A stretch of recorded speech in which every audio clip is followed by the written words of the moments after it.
Então, hoje eu vou fazer uma breve recapitulação do que é o TDAH, como é que isso aparece nos adultos, o papel da avaliação neuropsicológica, principalmente também trabalhando em relação a funções executivas, como é que isso aparece prejudicado nesses casos, e todo o processo de devolutiva, como é que a formulação cognitiva ajuda nesse tipo de caso, e como a gente integra uma avaliação e a psicoterapia, tá?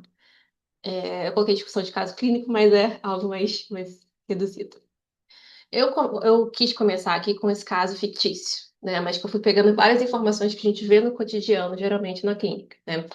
Que é um caso de uma mulher que ela foi considerada inteligente, né? Mas desorganizada, né? As pessoas geralmente têm esses marcadores, às vezes até de pontos negativos, né? E é muito pesado na autoestima das pessoas. A pessoa já chega na vida adulta com alguns marcadores, assim, né?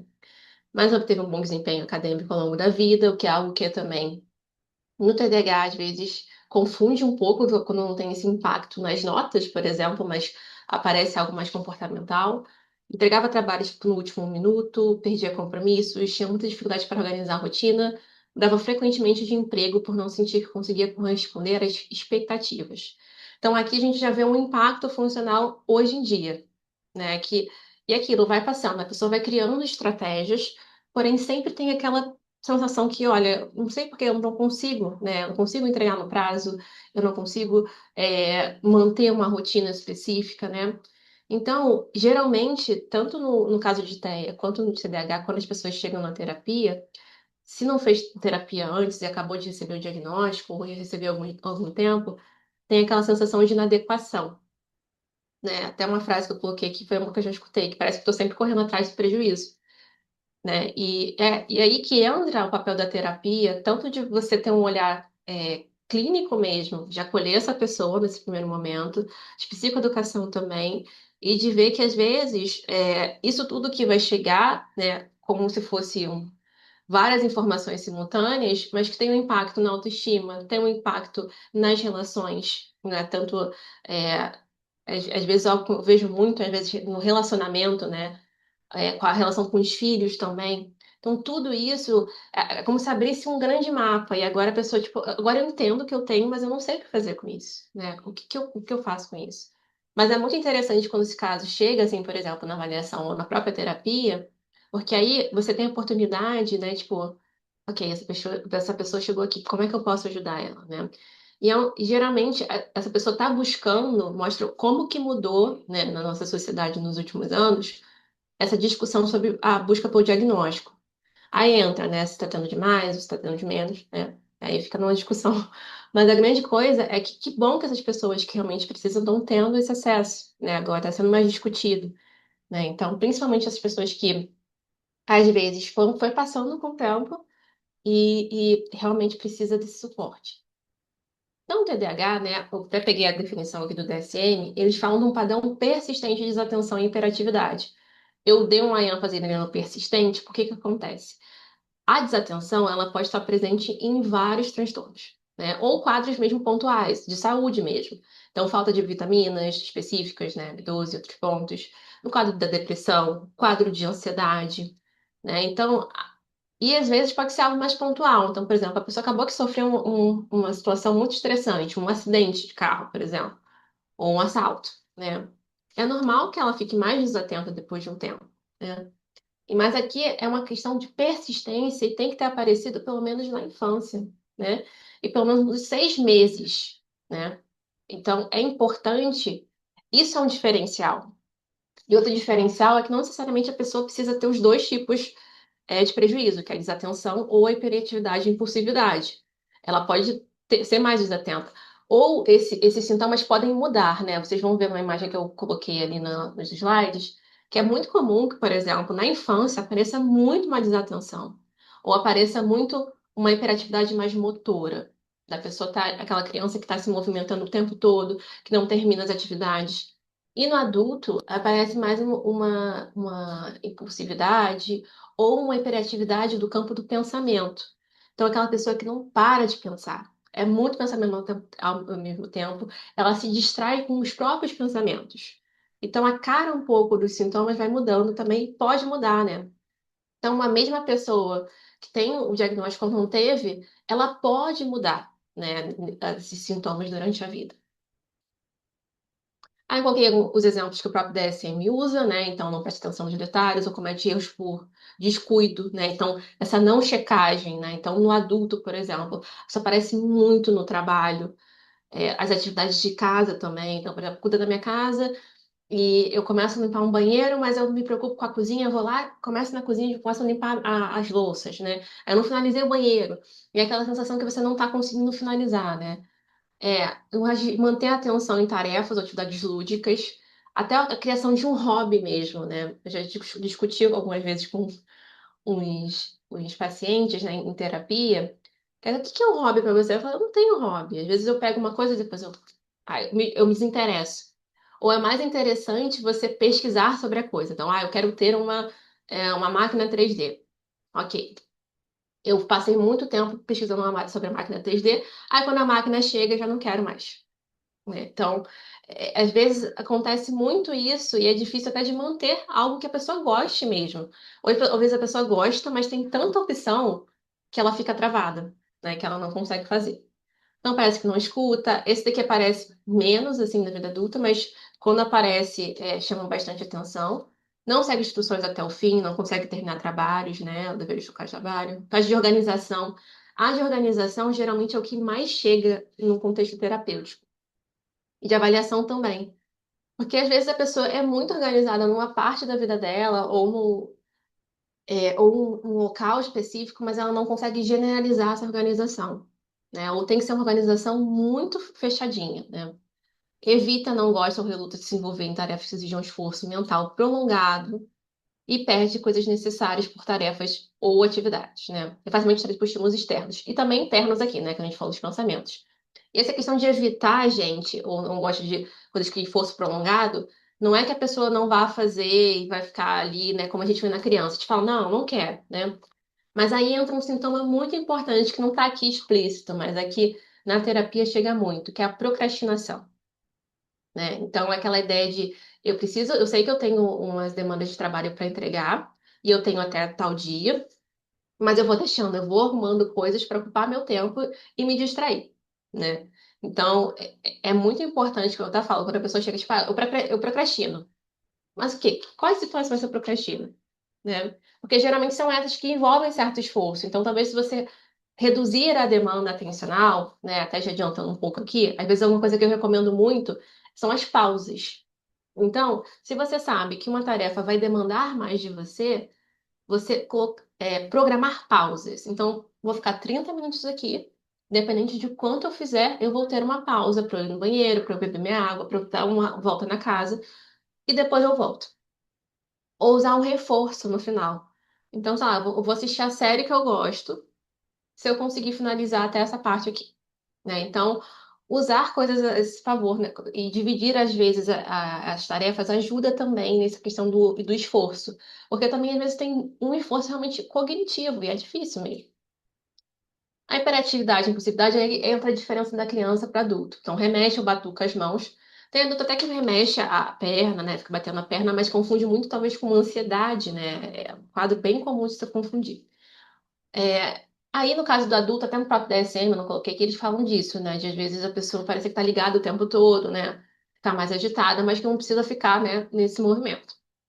Corre ou sobe, né? Não como se a gente estivesse com o motor ligado, fala demais. É aquela pessoa que não tem tanto um filtro, né? Ou quando vai brincar, assim, a brincadeira a primeira vez é legal, né? O pessoal tá curtindo, mas aí insiste na brincadeira. Insiste, e insiste. Às vezes não percebe até do impacto assim, social, até que o amigo fala, pô, não tá legal, né? Aí a pessoa já fica, poxa, eu não percebi, né? Então, é até um trabalho importante quando chega essa demanda na terapia, é como trabalhar isso, né? Por que que você fica tão mais impulsivo para falar? Que às vezes está atrelado a uma ansiedade também. Se eu não falar, eu vou esquecer. Que muitas das vezes tem essa dificuldade de memória porque a atenção é a nossa porta de entrada. Então, se eu tenho um prejuízo na atenção, eu vou lembrar das coisas com alterações, ou não vou lembrar de tudo, né? Então, às vezes as pessoas falam demais, né? Também no TDAH, eu já vi casos assim, não porque gosta de falar, ou sim, tem pessoas que sim não gostam, né? mas tem outros que precisam se liberar porque ficam ansiosos. Se eu não falar, eu vou acabar esquecendo, vou perder o momento da conversa e acaba falando até demais, né? Então, isso também pode ser trabalhado na própria terapia, né? Dessas pausas, né? Deixar escapar uma resposta antes que a pergunta seja sido feita, né? Concluída. Pede para esperar a sua vez. Então, aquela pessoa que odeia ficar em fila, sabe? Aquela coisa. Acho que é o maior exemplo que tem, mas, assim, de forma geral. Até quando é algo bom para ela mesmo, né? Ou interrompe, né? E se intromete nas conversas. Então, entra de novo essa impulsividade na conversa, né? Aí aqui eu coloquei como fosse um mapazinho, né? Então, na pré-escola, é um diagnóstico complexo de se fazer, né? Então, se você perguntar para cada profissional, cada um vai responder, quando eu posso fazer uma avaliação, né? No meu caso, eu já peguei casos de 4 a 5 anos, né? E 6 para frente. Menos do que isso, não. Mas às vezes já aparecem sintomas, né, importantes, né? Então, e é mais aquela desregulação comportamental. Às vezes já aparece na pré-escola aquela agitação motora. Porque a gente sabe que crianças pequenininhas, elas têm uma agitação, né, uma curiosidade pelo mundo, é normal que isso aconteça. Mas às vezes, por ter algum histórico na família, ou por uma desconfiança mesmo, além a família já leva para uma avaliação.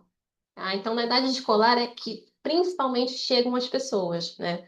Que a escola é um indicador muito importante do comportamento, porque pensa só, uma coisa eu tô aqui com meu filho, e eu, sei lá, é filho único, né? Eu tenho um comparativo, porque eu conheço outras crianças, enfim.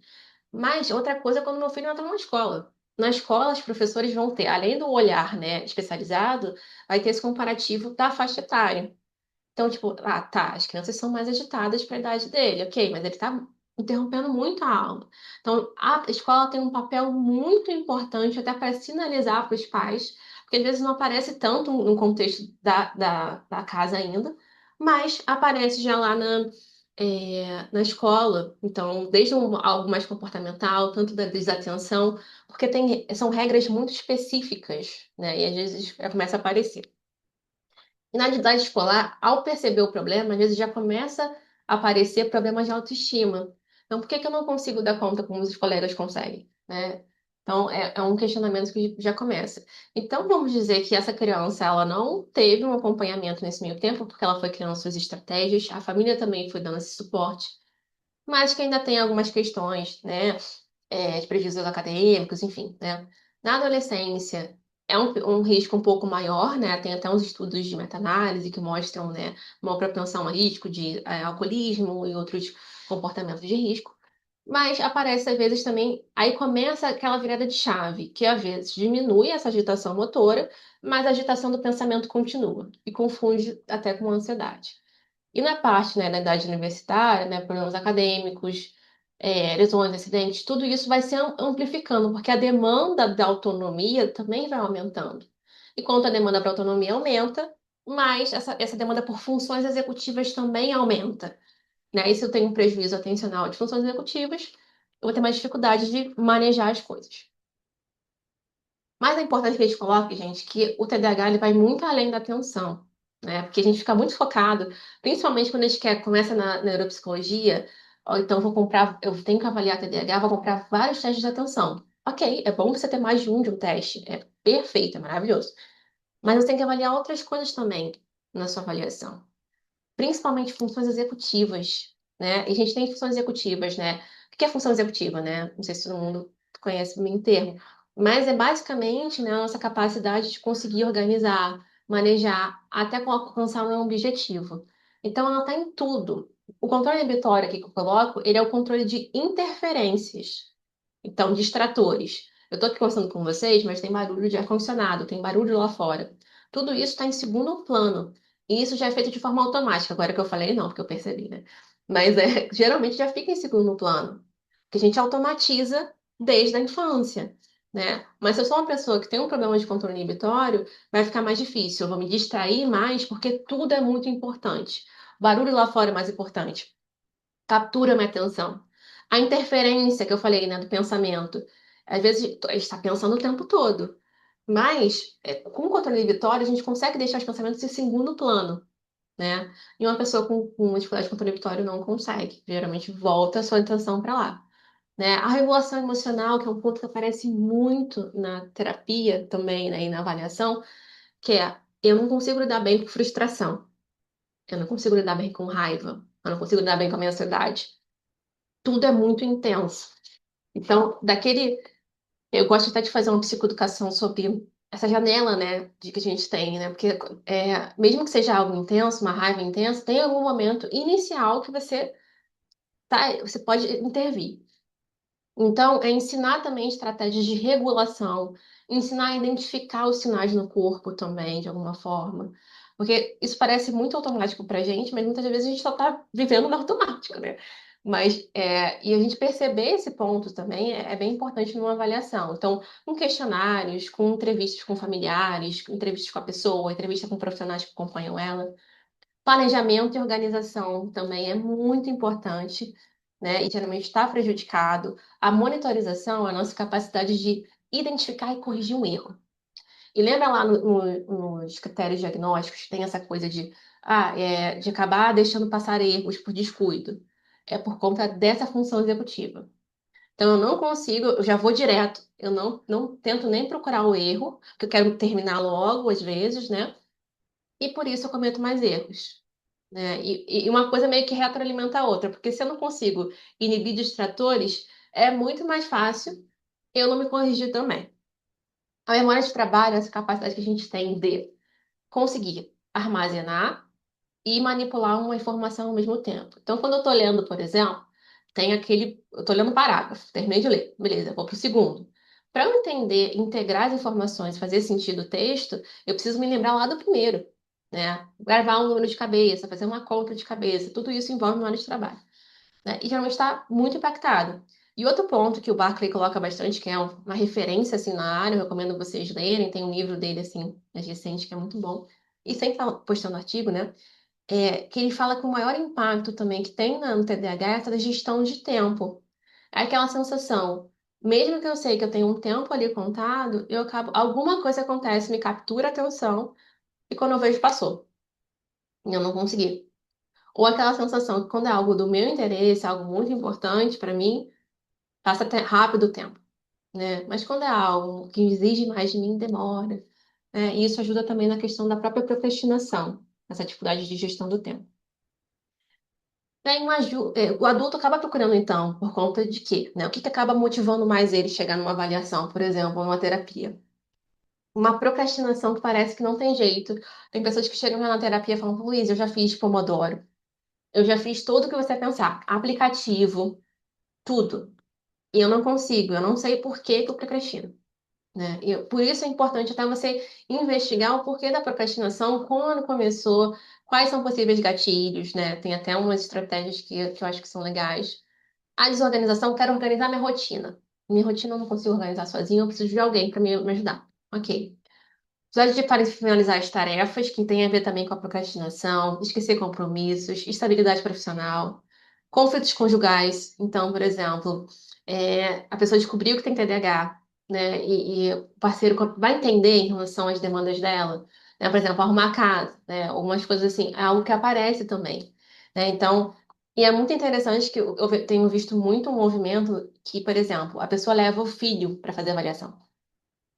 Aí o filho é diagnosticado com TDAH, aí a pessoa, ó, ela tem uns traços parecidos com ele, vou investigar. E aí descobre também que tinha, né? Então, e isso aí, uma questão de identidade também. Então, quem eu sou agora com esse diagnóstico, né? Então, também tem um ponto muito importante. E uma exaustão constante, porque também tem um ponto que geralmente as pessoas não falam tanto do TDAH, mas é uma sensibilidade também sensorial, que geralmente a gente fala do em relação ao TEA, mas também pode estar presente. Então, tem pessoas assim que falam, nossa, eu fui pro trabalho, aquela luz, aquela coisa, eu cheguei em casa esgotada. E eu sempre estou esgotada. Ou a pessoa, por precisar muito daquela dopamina, né, que é uma coisa que a gente sabe que tem uma ligação ali no TDAH, ela precisa ficar estimulada o tempo todo. Então é tela, é tela.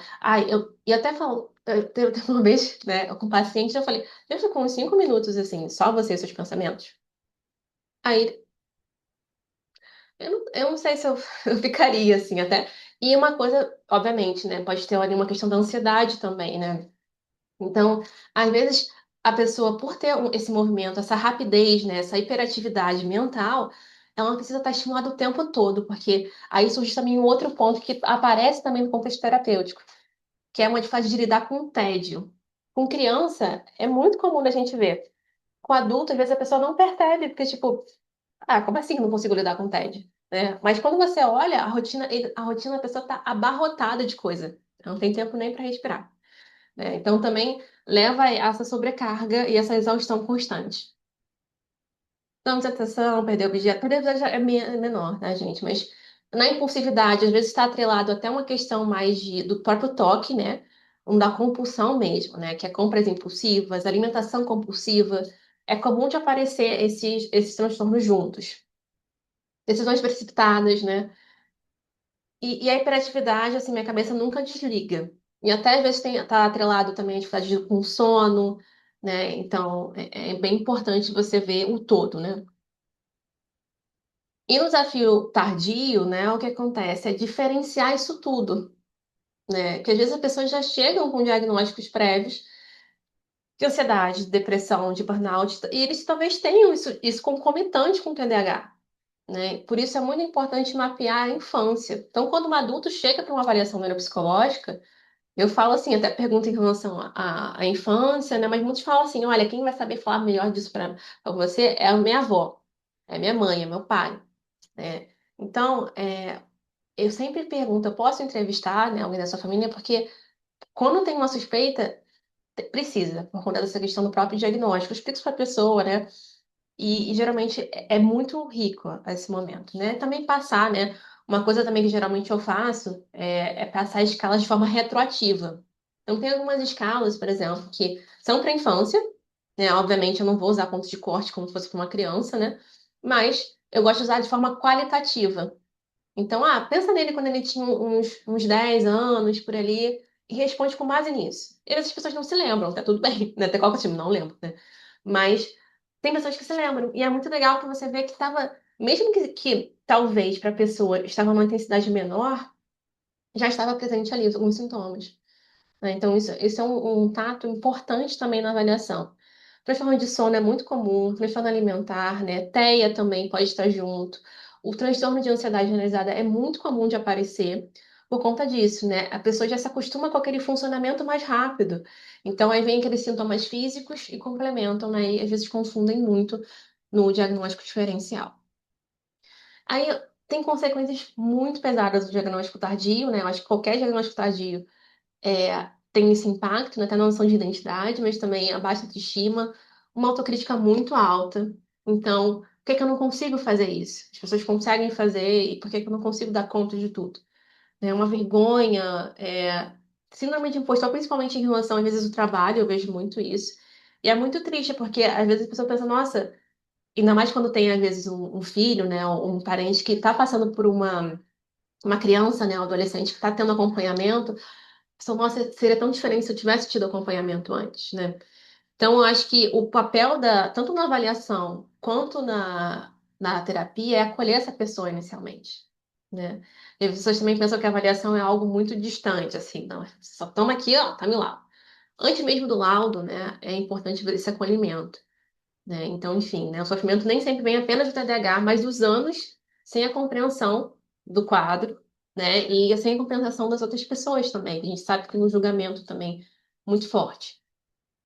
E a avaliação neuropsicológica, ela vem com uma importante ferramenta aí, porque ela avalia exatamente essa relação das funções cognitivas e do comportamento, né? Então, tudo, por exemplo, o que é esperado para a idade da pessoa, o que está alterado, né? Então, ela possibilita o diagnóstico, nem sempre, pode ser só um perfil neuropsicológico de forma geral, né? Da onde está vindo esse impacto? Então, por exemplo, às vezes a pessoa passou por um quadro, por exemplo, Covid, né? Está sendo muito investigado em relação à síndrome pós-Covid. Não teve pessoas que tiveram um prejuízo grande de atenção pós a Covid, né? E até hoje a gente está estudando em relação a isso, né? O prognóstico, então, e a avaliação, eu acho que mais do que tudo, ela é um trabalho muito bonito, né? Eu gosto de ver dessa forma, e aí? O que que eu faço com isso? Né? Que é quais são os encaminhamentos? Né? O que que a pessoa vai fazer a partir de agora?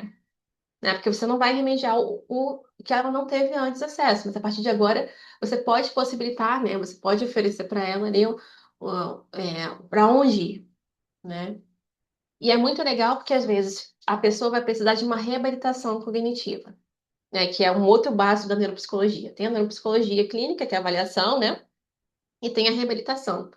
Ou quando a gente fala com criança, a habilitação, né? Que é, não teve essa perda.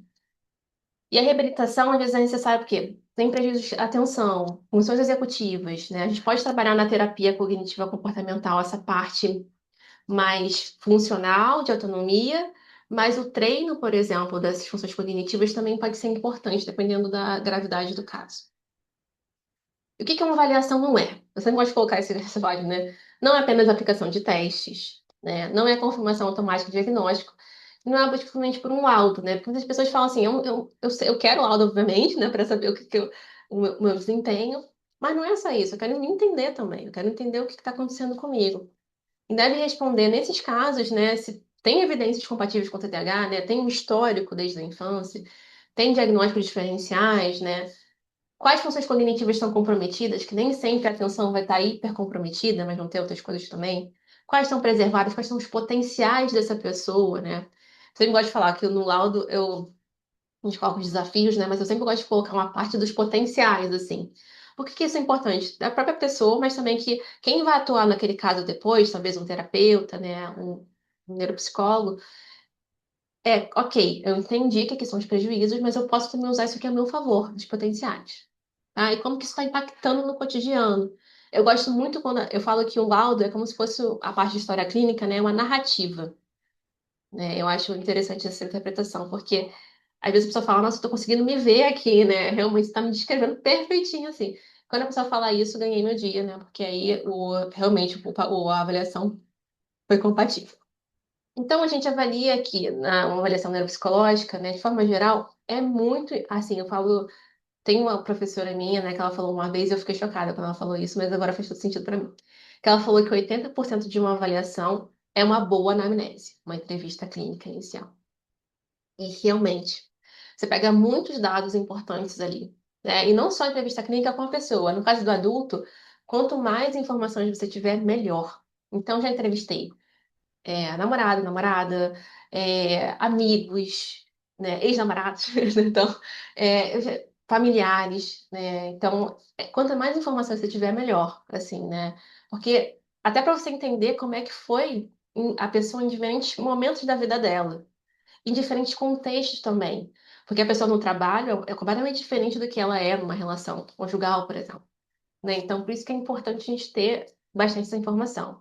Então, o histórico de desenvolvimento você pode ter através de escalas ou da própria entrevista mesmo, usar aquela escala meio retroativa ou escalas para adulto mesmo. Testes cognitivos, eu coloquei alguns exemplos aqui, não são os únicos, tem muitos no mercado. E quando a gente fala de uma avaliação neuropsicológica, como é que a pessoa fala, olha, eu tenho uma suspeita de TDAH, eu vou avaliar a sua atenção? Não, gente, pelo amor de Deus, não façam isso. Né? Então, você precisa ver como é que a pessoa está de uma forma global, cognitivamente, então inteligência, memória, funções executivas, né? E até para você fazer um diagnóstico diferencial, você precisa avaliar o humor, você precisa avaliar a personalidade. Isso tudo você pode avaliar usando escalas também. E eu sempre recomendo, aplique mais de um teste de atenção.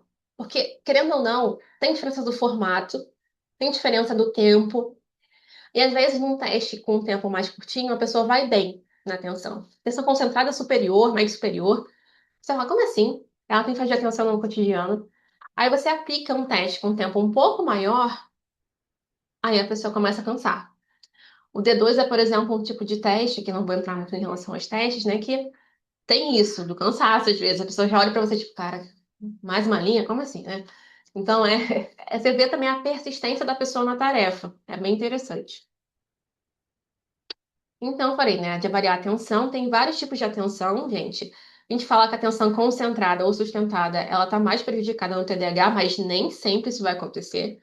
Então, às vezes, as pessoas sobrecarregam muito, isso que eu falei antes, né, de fazer muitas coisas ao mesmo tempo, sempre tá hiperestimulado. Às vezes a pessoa vai chegar com prejuízo em atenção alternada em vez da concentrada.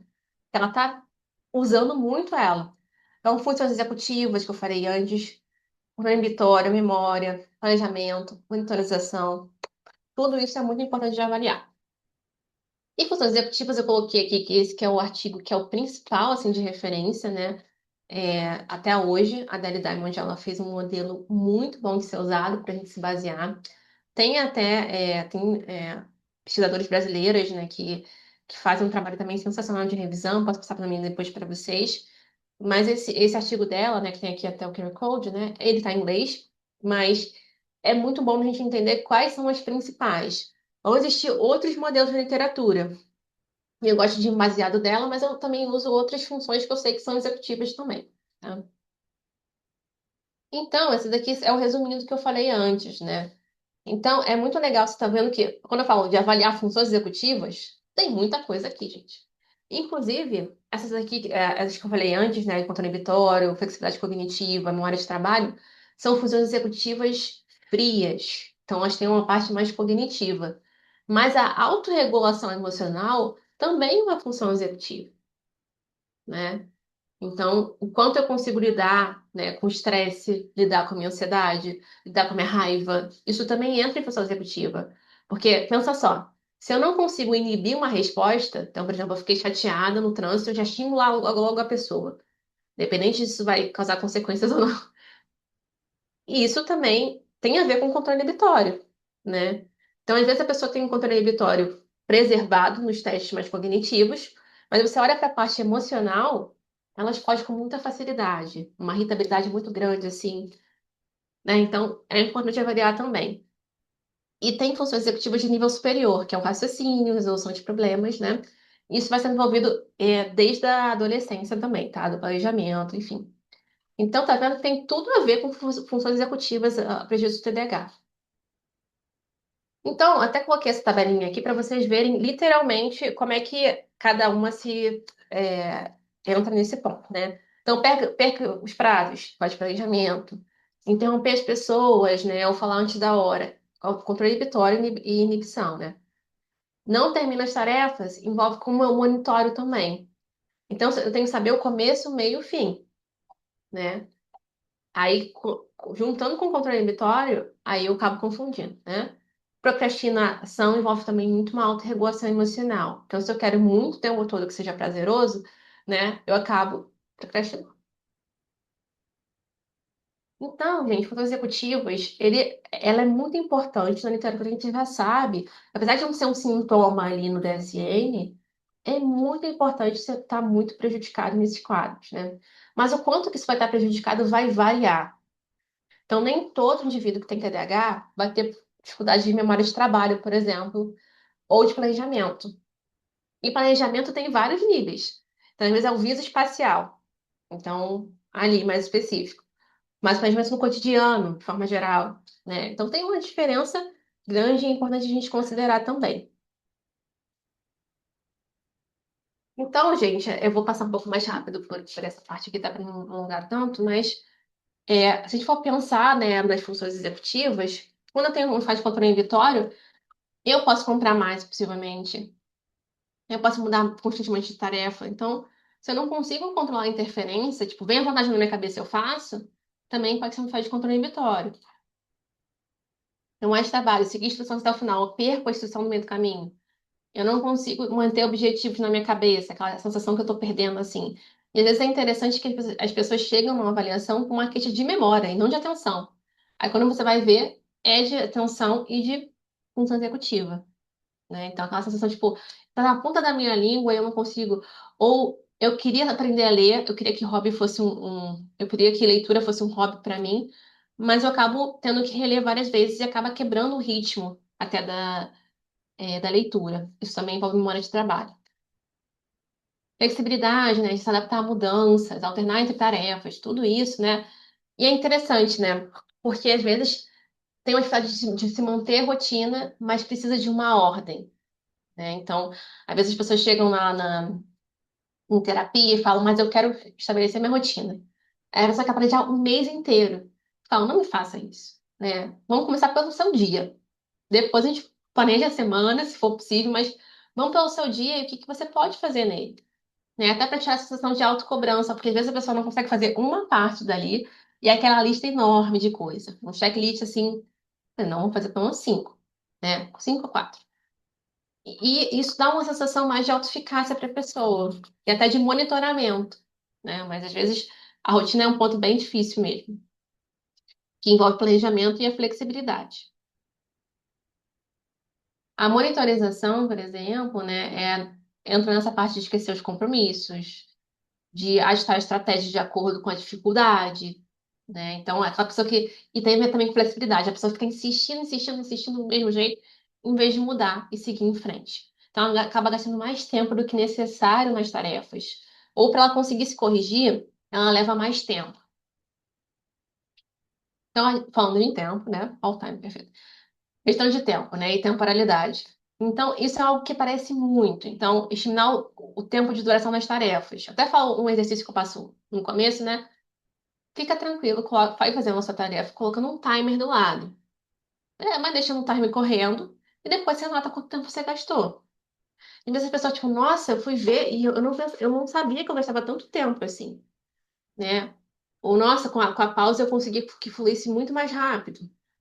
Então é muito importante, às vezes, oferecer essa estrutura, né? Então, priorizar atividades também, para em longo prazo é muito difícil. E o Bartley foi que cunhou essa questão de miopia temporal, né? Então, a pessoa tem noção às vezes, né, mais geral, tipo, olha, eu tenho que fazer isso aqui, eu tenho que fazer essas tarefas, mas eu não consigo organizar no tempo que eu tenho. E a terapia entra como um ponto importante. Então, a regulação emocional parece prejudicada tanto a sensação de impaciência, essa irritabilidade, acabar explodindo com as outras pessoas, né, a frustração. E até um ponto que eu acho muito interessante é que às vezes essa frustração vira combustível para a procrastinação. Então, eu sei que uma tarefa vai ser mais difícil para mim, que eu vou me frustrar, já que eu não sei lidar com a minha frustração, eu vou procrastinar. E a pessoa não faz isso de propósito, assim, com esse assim, de raciocínio, né? Com a terapia, a gente consegue observar isso, né? Esses padrões. Mas é algo que acontece meio que automaticamente, né? Então, é um combustível que eu vejo que é muito comum de aparecer na procrastinação. Essa dificuldade de evitar a frustração, de lidar com a frustração, no caso, né? Que acaba virando uma evitação. Então, né, o TDAH nem só por isso é só função executiva, gente, porque nem todo déficit executivo vai ser TDAH, né, e vice-versa. Então, é importante você ver a história clínica, os sintomas, os prejuízos funcionais, né, e os dados neuropsicológicos gerais. Isso tudo é uma integração. A avaliação, ela fornece essa integração das informações, tá? Hum. Importante, gente. Nem todo adulto com TDAH vai ter o mesmo perfil. Então, pode chegar um paciente para você que tem uma faixa de desatenção muito grande. Tem um que é mais impulsivo. Tem um que tem mais questão de regulação emocional, que já fez acompanhamento em relação às outras coisas. Então, é o mesmo diagnóstico. Por isso, a gente não tem uma receita de bolo. Então, eu vou fazer tanto de protocolo de avaliação, tanto na terapia. Tem que ser muito personalizado, de acordo com a demanda da pessoa. Então, nem sempre eu vou passar para a pessoa para fazer um planner, para fazer uma agenda. Tem pessoas que têm pavor de agenda. Aí eu vou colocar a pessoa, faz uma agenda assim, a pessoa não vai ter motivação para fazer, né? Por isso que é importante a gente analisar muito bem, né? Mesmo que essa pessoa não tenha uma avaliação neuropsicológica, é importante considerar isso na própria intervenção. Então, eu falei antes desses diagnósticos diferenciais, né? Mas também entra questões de personalidade, é bem importante. E o momento da devolutiva, né? Porque eu falo assim, né? Devolutiva, ela é algo que a gente precisa garantir para a pessoa, né? Então, a devolutiva é o momento da entrega do laudo. E é muito interessante, assim, porque você vai narrando ali as coisas com a pessoa. Eu peço sempre o feedback, faz sentido isso que eu tô falando pra você, né? E às vezes é um alívio, é uma validação, mas vem uma tristeza também. E eu falo até do luto, né? Luto no sentido assim, poxa, por que que eu não tive acesso a isso antes, né? Ou qual potencial eu teria tido, né? Então, é algo muito, assim, é um momento muito sensível que precisa muito do acolhimento também. Então, geralmente, como é que funciona, né? Então, essas pessoas passam no mundo das ideias, né? Que nem sempre isso acontece. Mas a pessoa recebe o resultado da avaliação neuropsicológica, a gente detecta que tem uma falha funcional de algum nível, e a partir disso a gente vai criando toda aquela questão, não sei se todo mundo aqui conhece TCC, né? Mas a ideia do plano dela, dos padrões automáticos que ela tem. Pensamentos automáticos, emoções, comportamentos, manutenção do problema. E às vezes é interessante o que acontece. A crença dela, né, como ela se vê no mundo, como ela se vê os outros, está muito associada a essa questão do diagnóstico muitas vezes, né? Então, fazer uma psicoeducação inicial é muito importante para diferenciar e colocar para essa pessoa que você não é o seu diagnóstico, você não é só isso, né? Você é muitas coisas, né? Então, acho que também a terapia entra nesse momento até para acolher essa pessoa, inicialmente, e depois entender muito melhor o que está acontecendo ali com ela. Então, às vezes, pode chegar na terapia uma pessoa tipo ela, né? Ou uma falha executiva, perde prazos, diz muito se eu sou incapaz, eu não consigo mesmo, não vou nem tentar, porque eu sei que eu sou capaz.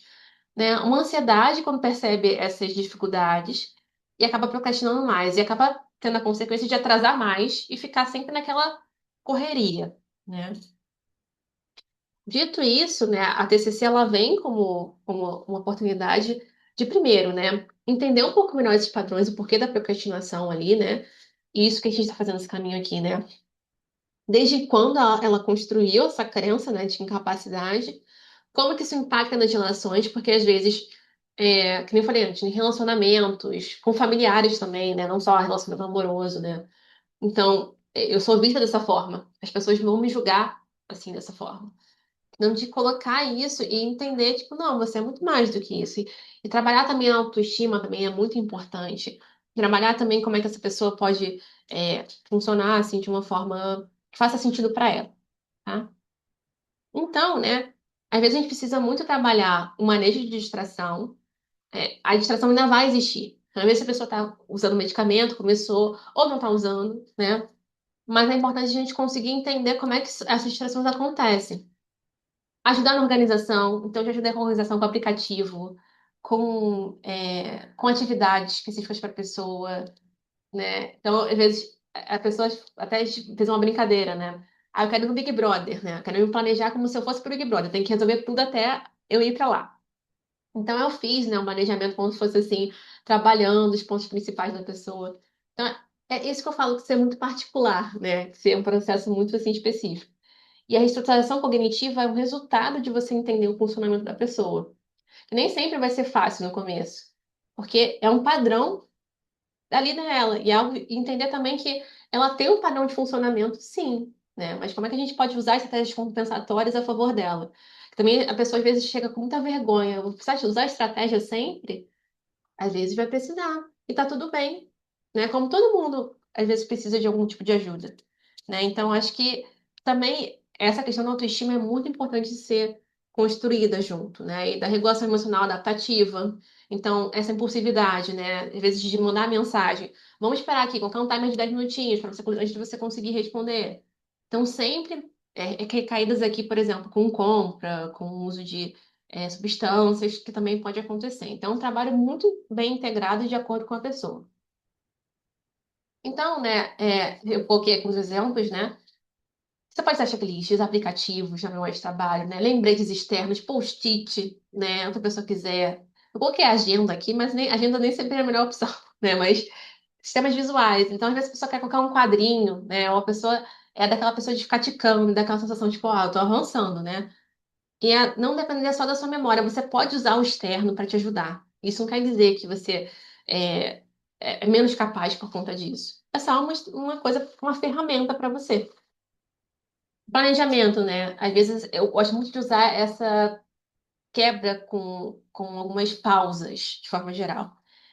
Usar reforçadores, então coisas que a pessoa gosta no final. Definição de microetapas. Então vamos destrinchar um pouco melhor o que você precisa fazer. Né? Porque às vezes a pessoa não faz a tarefa e procrastina porque ela imagina o todo. Aquela tarefa gigantesca. Então, vamos combinar de fazer hoje essa parte aqui? Ok. Né? Então, o planejamento assim, algo também que a gente pode usar várias estratégias. Intervenções cognitivas, né, no nível do pensamento, eu coloquei alguns tipos de pensamentos aqui, é algo mais complexo e que é construído ao longo do tempo, né? Mas sempre a gente pode usar o RPD, né, o próprio registro de pensamentos funcionais, a nosso favor com essas pessoas. Ou no começo, se não for algo que a pessoa goste tanto, assim, né? Ela mandar mensagem. Às vezes eu falo assim, manda mensagem pra mim, manda um áudio, manda alguma coisa. E a pessoa se lembra, assim, no meio do dia e manda pra mim, às vezes eu tenho uma informação riquíssima ali, né? Então, com o tempo a gente vai construindo essa ideia, tipo, então, né, desse pensamento nem sempre ser uma verdade sobre ela, uma verdade absoluta. A regulação emocional, né? A gente trabalha principalmente essa sensibilidade à rejeição, a impulsividade, a frustração, a irritabilidade. Porque a frustração ela vai acontecer, mas como é que eu vou lidar de uma forma funcional com ela, tá? Então, a procrastinação é algo que eu tenho trabalhado bastante, né? E eu acho que a pergunta não é por que que a pessoa não faz, mas o que está impedindo que a pessoa faça. E às vezes eu pego até uma coisa que é da própria terapia do. Não é da TCC, mas é da terapia dos processos, que é bem legal. A pessoa colocar, tipo, no meio o problema, né? O desafio que ela tem, a procrastinação. E puxando setinhas assim, ok. O tipo de coisa que eu faço quando eu procrastino. Então, mexo no celular. Como é que mexer no celular? Eu puxo a tua setinha. Me faz sentir feliz. E depois, como é que você se sente quando você percebe? Triste, culpada e volta para a procrastinação. Para entender os ciclos dela, né? Que a procrastinação ela não é uma coisa só, ela toma caras diferentes, ela tem motivo diferente para ela acontecer. Então é um ponto muito importante de se trabalhar, né? E construindo junto com a pessoa. Então aqui, gente, a procrastinação pode estar envolvida com essa questão executiva, fatores emocionais, medo de falhar, um perfeccionismo também muito grande, uma ansiedade, a vergonha que vem junto, né? E fatores motivacionais, né? Então, é muito importante a gente trabalhar junto a favor dessa motivação. Mesmo que ela não venha de primeira, porque às vezes é difícil, a pessoa, tipo, eu não sinto vontade, a minha dificuldade é de iniciar a tarefa. Ok, vamos colocar coisas que te motivem a iniciar a tarefa, né? Então, aí, basicamente, gente, dá para não me estender tanto, qual que é o papel, assim, da TCC com a avaliação neuropsicológica? A avaliação, ó, como é que esse cérebro está funcionando? A TCC é como viver melhor com esse funcionamento. Não é mudar esse funcionamento por completo, mas fazer que a pessoa consiga viver com esse funcionamento de uma forma saudável, se sentindo bem, se sentindo melhor consigo mesmo. Eu vou passar só um pouquinho, né? Então, a avaliação é a mesma ideia aqui.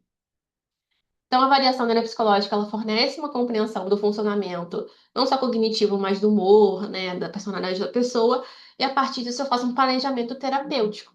Aí eu consigo pensar em estratégias com essa pessoa. Nem sempre vai ter avaliação, mas às vezes a pessoa já fez antes, ou enfim, né? Ou ela já tem um diagnóstico, mas você, a partir do diagnóstico, você também consegue fazer esse funcionamento inicial. Então, gente, pontos importantes para a gente considerar sempre, né? O diagnóstico, ele envolve muito sofrimento acumulado. Então, as pessoas precisam desse suporte, sim, né? Mesmo antes de chegar na terapia em si. E a avaliação, ela vai além do diagnóstico, né? E além de colocar em caixinhas, né? E não existe um perfil único do TDAH. A gente falou ali antes, né? Tem uma variedade tanto cognitiva, mas geral, assim, de sintomas. Então, a TCC ela vai ajudar na transformação do conhecimento em mudança. Eu posso aplicar mudanças de hábitos, eu posso ajudar a pessoa a mudar um pouco o cotidiano dela. Então, o diagnóstico ele não muda o passado, mas pode transformar a forma como a pessoa compreende sua história e o seu futuro também. Tá, gente? Eu acho que essa é a ideia que eu queria passar de forma geral. Eu vou corrigir no final, mas espero não ter impactado tanto vocês. Aqui são as referências. Eu vou passar os slides também para o Marcos depois, para a galera, tá? O QR Code aqui certinho. E aqui é o meu contato, tá? Então, meu e-mail e meu Instagram. Qualquer coisa me segue lá, tá? Então é isso, gente. Espero ter ajudado. Eu sei que vocês colocaram umas coisinhas aqui no chat, a gente vai vendo aos pouquinhos. Luiz, muito obrigado, viu, é, pela palestra. Mais uma vez foi muito boa, como eu tinha dito que sabia que seria. Muito legal pensar nessa. E até legal ter terminado esse turno da manhã com você falando sobre a clínica, porque acho que, como você também comentou, né? A psicometria e a avaliação neuropsicológica são áreas que precisam muito dessa espécie de retroalimentação, né? Então isso faz todo sentido. Acho que, inclusive a professora Larissa também comentou isso, que para a clínica é importante a gente entender da onde que saem as coisas, né? Então por isso entender da psicometria. E eu acho que vice-versa também, assim como para o psicometrista, entender de que maneira que a ciência que ele produz impacta a qualidade de vida, né? Que a gente chama de validade clínica. Então, muito legal a sua palestra nesse sentido, acho que faz a gente pensar em como é que, qual que é mais ou menos o fim dessa jornada, tá? O pessoal colocou aqui no chat algumas coisas sobre aspectos assim, mais formais que eu posso comentar daqui a pouquinho. Eu comento, tá, gente? Mas antes, queria saber se alguém tem alguma dúvida, o É, que que vocês querem. o José levantou a mão. Ah, não tinha visto. Obrigado.